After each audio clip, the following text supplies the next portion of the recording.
prix international, ça ressemble à une farce, mais ça n'est pas une farce. Le dico des mots tabous, des mots à ne surtout pas employer à Bruxelles. Les expressions, etc. Le titre est très gentil, parce que je pense que je vais me lâcher ce soir. Voici le document qui a été retiré, mais on l'a quand même. C'est extraordinaire, ça fait partie de grands épisodes de Nous allons vous faire aimer l'Union européenne. Ça va être très très compliqué, tout ça avec nos impôts, mesdames et messieurs, je le précise, et je dis bien mesdames et messieurs. Donc c'est le guide sur la communication inclusive de la Commission européenne, censé, je cite, refléter la diversité. Alors, face au tollé, la commissaire européenne à l'égalité, Helena Dalli, que vous allez voir à l'écran, a retiré, a dit qu'elle allait retravailler ce texte.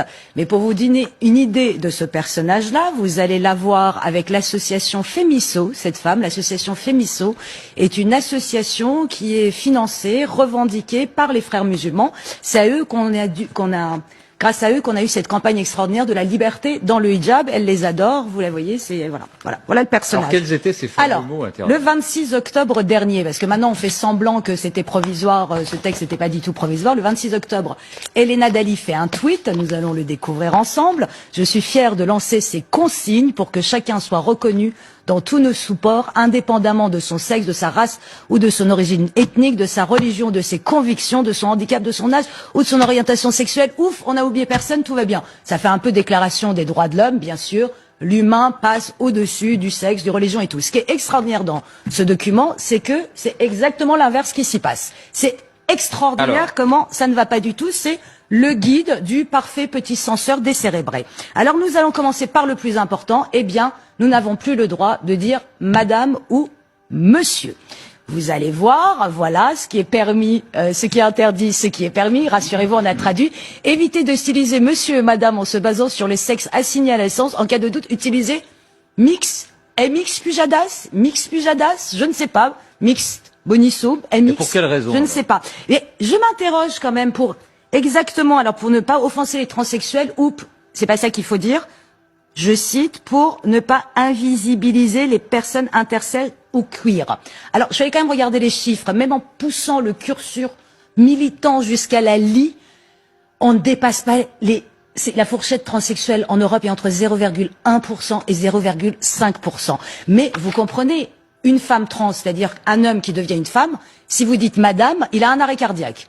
Mais pourtant, il veut devenir une femme. Ne me demandez pas, je ne comprends pas la tout. Question, parce qu'ils peuvent être très peu nombreux. Mais pas du tout, c'est que c'est mal. On peut s'entendre. Non, mais non, c'est mal. Offensant. Mais vous savez, à la base, il y a quand même quelque chose de dérangeant. C'est qu'on veut annihiler le sexe biologique, alors que, par exemple, une démarche féministe réelle consisterait à militer pour que des médicaments soient testés sur des femmes. Parce que figurez-vous que la majorité des médicaments sont testés sur les femmes, sur les hommes, donc mal dosés pour les femmes.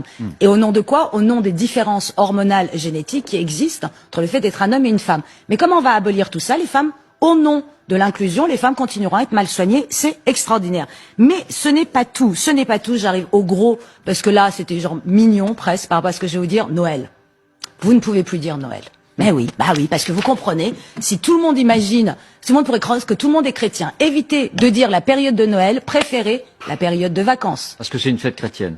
Mais alors, ça devient problématique. Je rappelle que les chrétiens sont 2,4 milliards. Je rappelle que les chrétiens sont les croyants les plus persécutés dans le monde. Vous faites des ronds, des bons, des cacahuètes, tout ce que vous voulez. Les chrétiens sont le groupe religieux le plus persécuté au monde. Là où ça devient franchement comique, c'est que d'ici 10 ans, la majorité du corps ecclésiastique catholique sera issue d'Afrique noire. Ça devient encore plus drôle. Il faudrait pas dire non plus la période du Ramadan, alors. Mais si, ça on a le droit, parce que vous savez, c'est là où ça devient franchement dérangeant. Le tout avec nos impôts, je vous le répète, mesdames et messieurs. Je vais même rajouter un mademoiselle, histoire d'être crucifié en direct ce soir.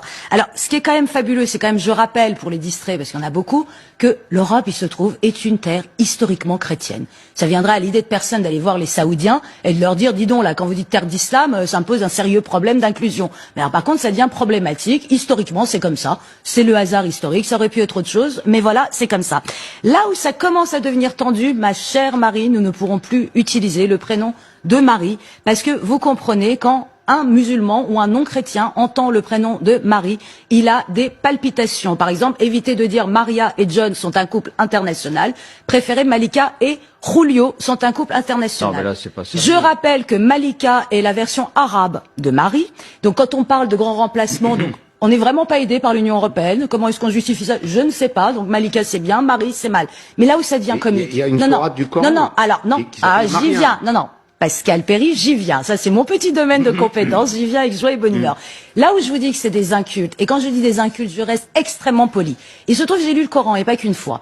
Marie est le seul prénom de femme qui existe dans le Coran. Pas une fois, pas deux fois, 34 fois. Marie est citée dans le Coran 34 fois. Sarah est citée 2 fois, mais pas sous le prénom Sarah, sous l'appellation femme d'Abraham. Et, pour vraiment que vous sortiez de ce parti pris en ayant un petit peu plus de culture, Agar. Personne ne sait autour de cette table qui est Agar? Eh bien oui, Agar est la mère d'Ismaël, Ismaël étant le fondateur de l'islam. Eh bien Agar, la mère d'Ismaël, apparaît 0 fois dans le Coran.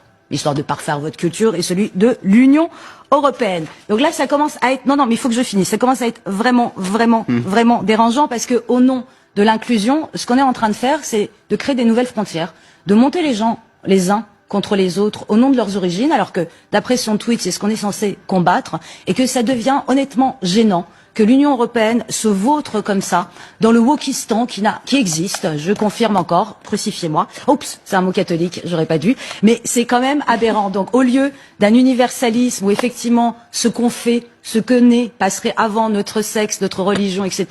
Non, on se vautre dans cette espèce de bêtise et sincèrement je suis polie. Ouais.